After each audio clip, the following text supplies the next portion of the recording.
समझ नहीं आ रहा अपने सैलरी इंक्रीमेंट का क्या करूं। बेटा इतना क्या सोच रहा है?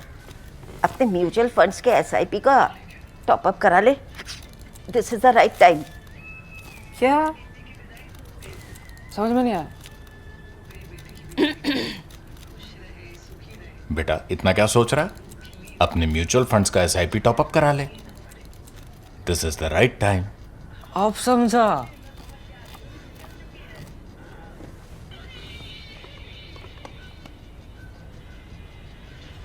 Mutual fund investments are subject to market risks. Read all scheme related documents carefully.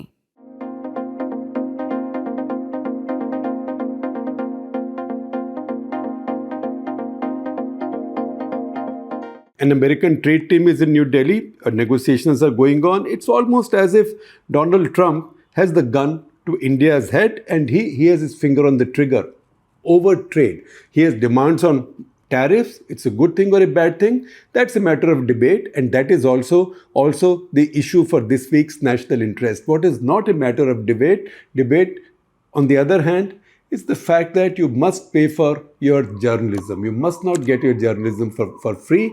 Your gift will not just be the benefits, the tangible benefits you get from being a paid subscriber to ThePrint, but also an unwritten, intangible one, which is that you make a contribution to good, unhyphenated journalism, so vital in a democracy. So please go ahead. If you are not a paid subscriber, please do take a paid subscription. My screen will tell you how to do this. There will also be a link with the description. And if you have a subscription already, please do top it up. We will only invest it in good journalism, in getting our reporters to travel, to bring you top quality reporting and opinion, among the best you will see anywhere in the country, and definitely the most unhyphenated. That said, back to my issue for the week, my national interest issue for the week.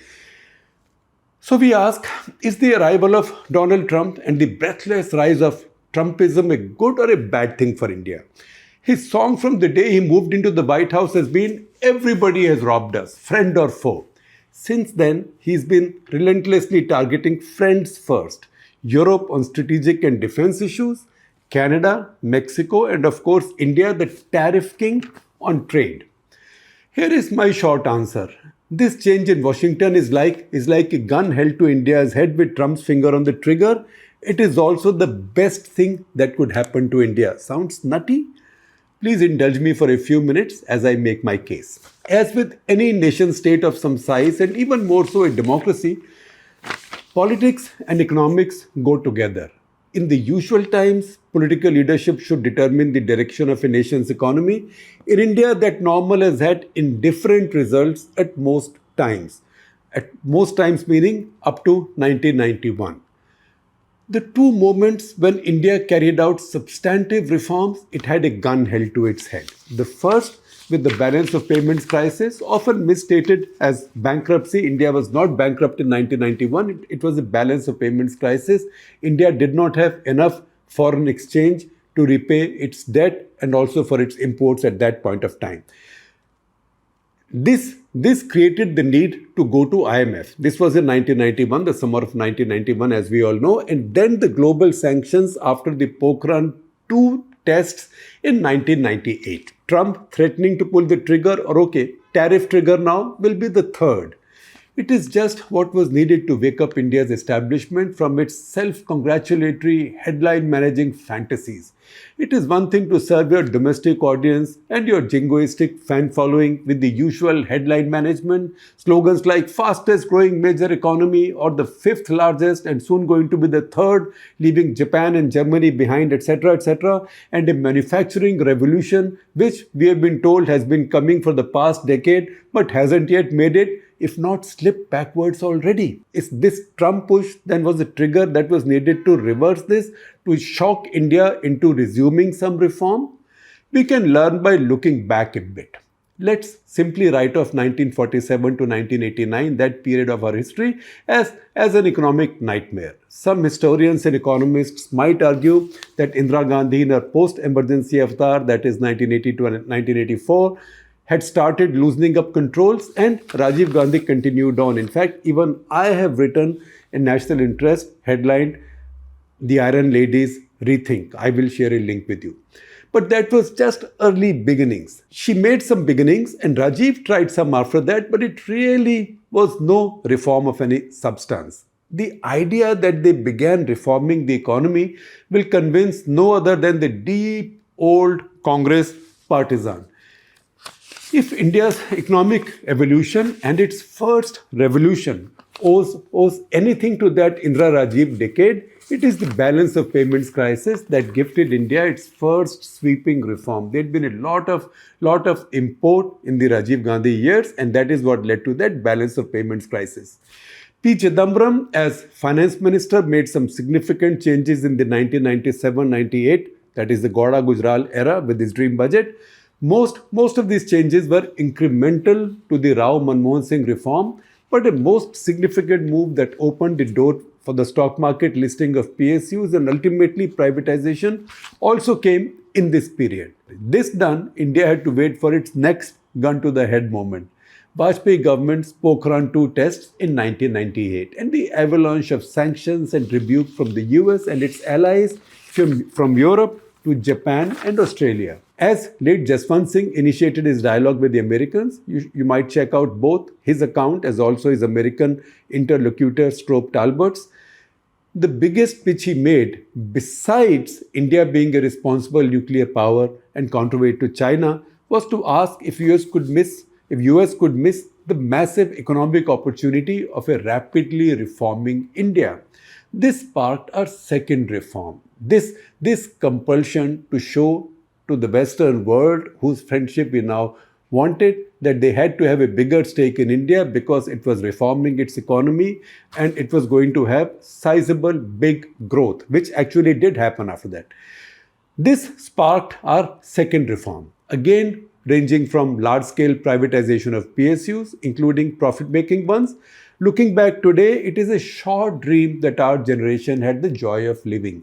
Since then, there's been nothing but Air India. Post-Pokhran sanctions, reforms ranged from privatization to FDI to imports, freedom to Indian businesses to invest overseas, privilege to ordinary citizens to spend $2.5 lakh every year of their post-tax incomes every financial year under liberalized remittance scheme or LRS, either to buy something overseas or to invest. In addition to all of this was indeed reduction in tariffs. Finance Minister Yashwant Sinha said in his 1999 budget speech that he had brought his tariffs almost to ASEAN levels. At a post-budget conversation with the media, he said that by the next budget, he'll bring them down even further. Then came Op Parakram, etc. So those crises of national security took place. And then Jaswant Singh came in as finance minister and continued on with reform. In fact, I was in London at the Financial Express Best Banks Awards, where Jaswant Singh, then as finance minister, was the chief guest. And he said, "I'm telling you all," he said, addressing India Inc., "go out, go overseas, make acquisitions. How much money do you need? You need 500 crores? I'll give it to you. You need $500 million also? I'll find that for you. Go buy assets overseas." That is how that second burst of reform reached its peak. In the UPA decade that followed, none of this reform was reversed, except a block on PSU privatization. In fact, such was the continuity with that reform that even the privatization of Delhi and Mumbai airport was not stopped, although there was a lot of pressure from the left, which was actually an ally, an active ally, although not a participant in the government, but an active ally of UPA-1, without whose support UPA-1 government would have collapsed in one day. Yet, UPA-1 continued on with the privatization of Mumbai and Delhi airports. Going back, the first pushback the Rao Manmohan Singh reform in 1991 encountered wasn't so much from the entrenched socialists in the Congress party and generally endemic across our politics, but from captains of corporate India. Late Rahul Bajaj rallied together the heavyweights of corporate India under his so-called Bombay Club. Their argument to stall and postpone reforms was that of any other incumbent entrenched lobbies. This is too early to expose us to competition. In fact, protect and strengthen us until we can compete. जब हम उसके लायक हो जाएं, then you reform. It is to the credit of Narasimha Rao that he did not wilt, though he ran a minority government and Bombay Club had many supporters, or rather guns on retainer within his Congress party. But it was also because he could flaunt the compulsion of that IMF loan, its conditionalities, and the disaster that would unfold if India defaulted. The result was a spectacular creative destruction in corporate India. Of the 1991 equivalent of today's 30 Sensex companies or leading lights of corporate India, more than a dozen have completely disappeared. Many have also receded into insignificance. They are there, but they are insignificant. Think Hindustan Motors, Premier Automobiles, Orke. Remember Orke? Escorts. Those that embraced reform boomed. Tata, Mahindra, and for heaven's sake, Bajaj itself. New stars emerged: ICICI, HDFC, later Kotak Bank, Bharti, Infosys, Wipro. This creative destruction is the essence of capitalism. A point Sanjeev Sanyal, member of the Prime Minister Economic Advisory Council, PMEAC, made in an article earlier this week, lamenting the fact that this process has mostly ceased in the past decade. That means India's entrenched corporates haven't faced much challenge. That's what has made them smug. So how did we get there? That's the question. The Modi majority of 2014 was seen by corporate India, especially the oligarchs, to mean that the good old times of an all-powerful Mai-Baap government under whose Chhatra Chhaya, that is protective umbrella, they could prosper was back. Since then, we have seen the return of tariff rises in India. A small example, you might be buying in India the most expensive steel in the world. And who buys most of the steel? It's the government that buys it. The railways buy it. Defense buys it. CPWD buys it. Any government structure that is built buys steel. They are the biggest buyers of steel. And it is the most expensive steel in the world. Or almost. Any surprise then that the steel maker with the largest market cap in the world is Indian? Even the biggest Chinese firms that produce enormously more steel are valued lower. But can the star of stars of Indian steelmakers compete with any of the Chinese companies? That the pre-reform distortions are back is evident, with increasingly powerful oligarchs dividing up the market share and sectors, and government lapsing into that oldest belief that they can bring growth top down. Has it worked? Let's check out. Government's own data, that is from Ministry of Statistics and Program Implementation, MOSPI. Government's own data, MOSPI data, shows that after 10 years of Make in India, the share of manufacturing in India's GDP in 2023-24 was exactly the same as in 2013-14. To the last decimal point, 17.3. This year, it is tending to be even lower, to fall even lower, with manufacturing trailing even agriculture in Q3, in third quarter of this ongoing year. More reality check, the contribution of manufacturing to job creation was marginally lower at 10.6% in 2022-23 compared to 11.6% in 2013-14. There is no evidence yet that this has improved in the subsequent years. I suspect this has fallen even further. At least that is what the data, the bits of data that come in from here and there are telling us.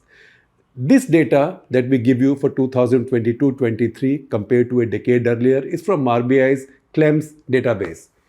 While we celebrate the genuine success in smartphone manufacturing, it is true smartphones are being manufactured in India in very large numbers and exported.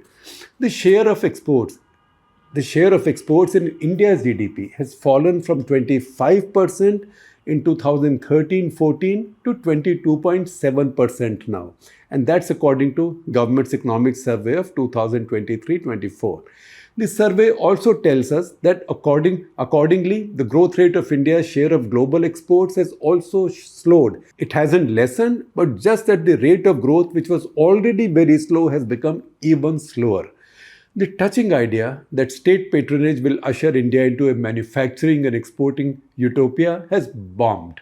Indian corporates aren't even investing, despite the finance minister's repeated admonitions, because they see inadequate demand. They will not say it, right? They will keep smiling or looking the other way, or sometimes they will look like guilty school kids, but they will not invest. The fact is, while they complain about there not being enough demand in India, the same problem the Chinese manufacturers also face. But the Chinese manufacturers go out and export. Indian entrepreneurs by now in this phase have become too pampered to compete for exports.